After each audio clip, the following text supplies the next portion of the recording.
Welcome to my channel. તો આજે આપણે બનાવીશું ભીંડાની કઢી। એના માટે મેં લીધા છે 250 ગ્રામ જેટલા ભીંડા। તો ભીંડાને આપણે પહેલાં લૂછી લઈશું। તો ફ્રેન્ડ્સ, મેં ભીંડાને પહેલાં ધોઈ લીધા હતા। હવે ધોઈને આપણે આ રીતે આપણે એને બરાબર લૂછી લઈશું। ભીંડાનું શાક બનાવતા પહેલાં આપણે આને આવી રીતે સરસ રીતે લૂછીને સૂકા કરી દેવાના છે। તમે જોઈ શકો છો, આપણે આ પાછળનો ભાગ જે તોડીએ તો સરસ એવો કૂણો છે અને તૂટી જાય છે, એનો મતલબ આપણા ભીંડા એકદમ ફ્રેશ છે। ભીંડાની કઢી બનાવવા માટે આપણે ફ્રેશ ભીંડા લેવાના છે। તો ચાલો હવે આપણે આને સમારી લઈએ। તો ફ્રેન્ડ્સ, હવે આપણે ભીંડાને સમારી લઈશું। આ જે લીટું છે તેને આપણે સમારી લેવાનું છે। પછી ભીંડાને આપણે આવી રીતે ગોળમાં સમારી લેવાના છે। ભીંડાની કઢી આપણે બનાવીએ તેમાં આવી રીતે જે ભીંડા આપણે સમારીએ છીએ તે દેખાવમાં સરસ લાગતા હોય છે, તેથી આપણે આવી રીતે બધા ભીંડાને સમારી લઈશું।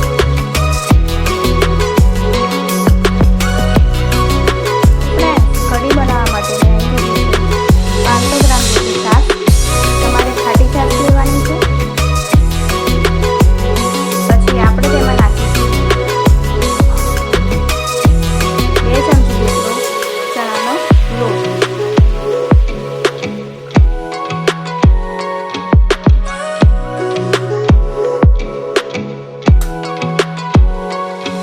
ત્યારબાદ તેમાં નાખીશું 1/4 ટીસ્પૂન હળદર।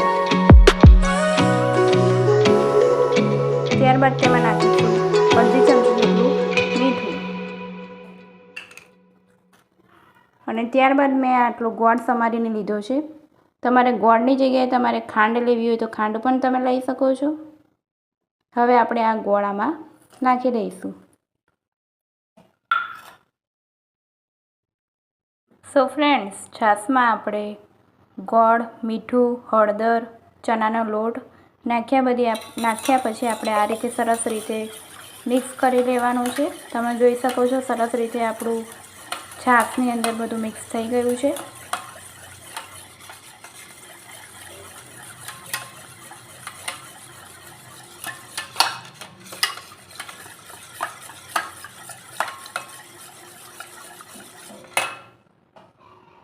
સો ફ્રેન્ડ્સ, હવે ભીંડાની કઢી બનાવવા માટે એક પેનીમાં મેં 2 ચમચી જેટલું તેલ નાખી લીધું છે। હવે તેલ ગરમ થાય એટલે આપણે ભીંડા નાખી લઈશું। તો ફ્રેન્ડ્સ, ભીંડાને આપણે આ રીતે કટ કરી લેવાના છે। હવે આપણું ઓઇલ ગરમ થઈ ગયું છે, તેથી આપણે બધા ભીંડા આમાં નાખી દઈશું। બધા ભીંડા આપણે આમાં નાખી દઈશું।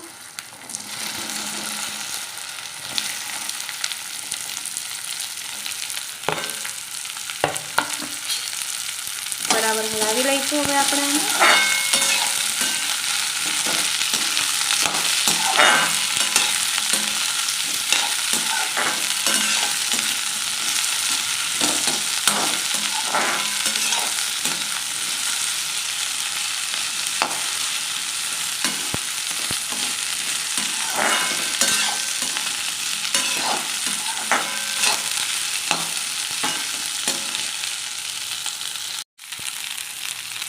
તો ફ્રેન્ડ્સ, હવે આપણે આમાં 1/2 ચમચી જેટલું મીઠું એડ કરી દઈશું અને સરસ રીતે હલાવી લઈશું, તેથી આપણા ભીંડા સરસ એવા ચડી જાય। હલાવી લીધા બાદ આપણે આને 5 થી 7 મિનિટ માટે ઢાંકી દઈશું। આપણે આ એક મોટી થાળી લીધી છે તે પેની ઉપર ઢાંકી દઈશું, તેથી ભીંડા આપણા સરસ રીતે ચડી જાય। 5 થી 7 મિનિટ આપણે ચડાવી લઈશું। સો ફ્રેન્ડ્સ, 5 થી 7 મિનિટ થઈ ગઈ છે। હવે આપણે થાળી ખોલીને આપણે ચેક કરી લઈશું આપણો ભીંડો ચડ્યો છે કે કેમ।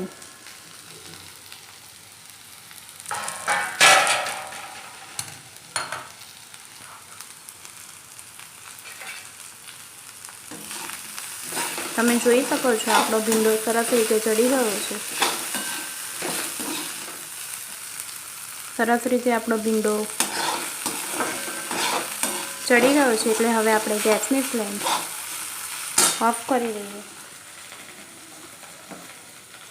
તો ફ્રેન્ડ્સ, આપણે ભીંડા કાઢી લીધા પછી તે જ પેનીમાં આપણે 7 થી 8 ચમચી જેટલું તેલ લીધું છે. હવે આપણે તેલ ગરમ થાય એટલે એમાં નાખીશું રાઈ,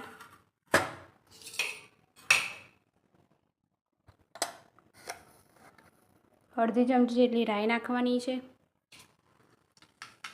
રાઈ તતડે એટલે એમાં નાખીશું આપણે જીરું,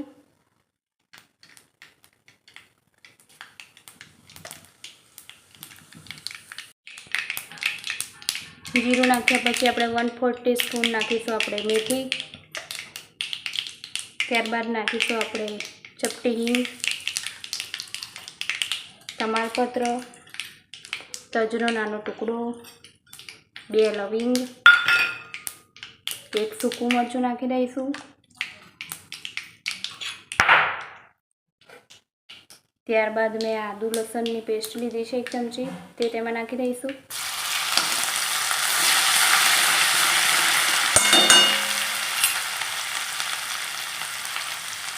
થી 7 લીમડાના પાન. હવે આપણે કઢી માટે જે છાશ લીધી હતી તે એમાં એડ કરી દઈશું.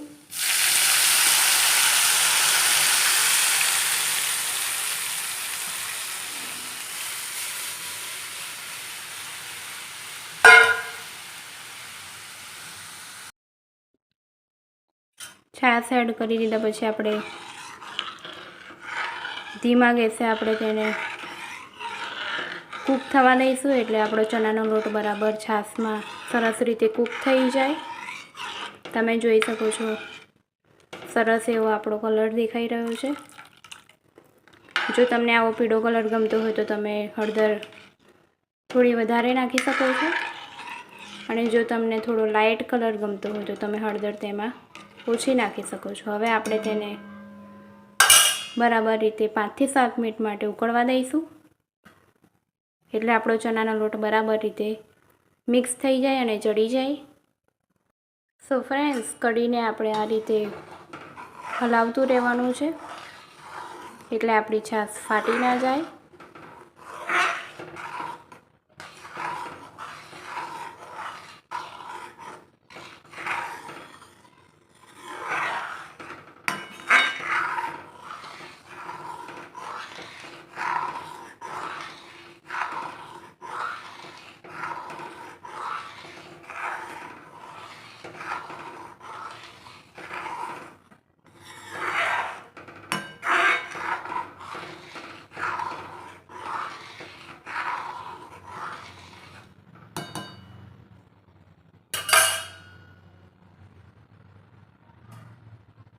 તો ફ્રેન્ડ્સ, આપણી કઢીનો ઉભરો આવી ગયો છે, એટલે હવે આપણે એમાં નાખી દઈશું ભીંડા.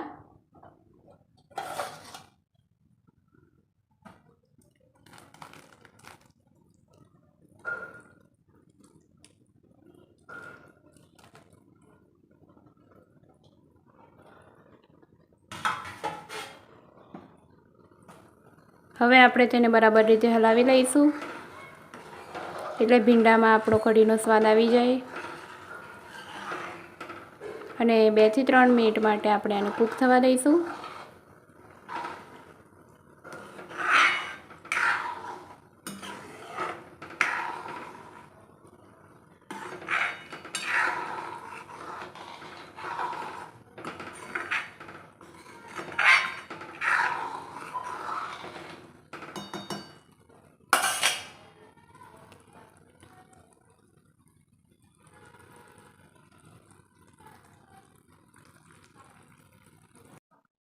સો ફ્રેન્ડ્સ, હવે આપણા ભીંડા કઢીમાં સરસ રીતે મિક્સ થઈ ગયા છે, એટલે હવે આપણે એમાં નાખી દઈશું અડધી ચમચી જેટલો ગરમ મસાલો,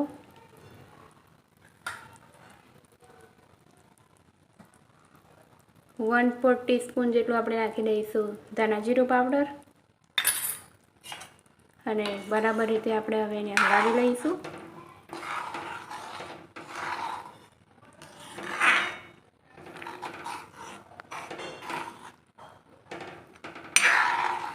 એક મિનિટ સુધી આપણે તેને કૂક થવા દઈશું.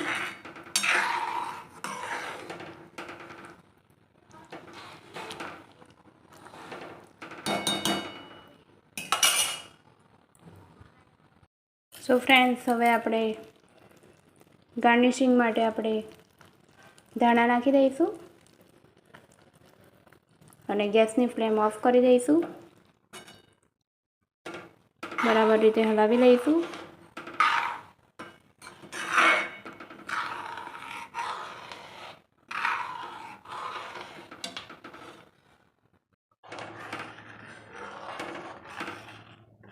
આ રીતે આપણી ભીંડાની કઢી તૈયાર છે.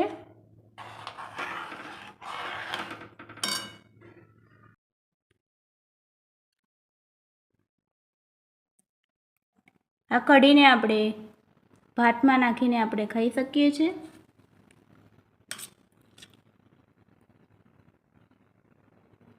ખૂબ જ ટેસ્ટી એવી આપણી કઢી તૈયાર છે.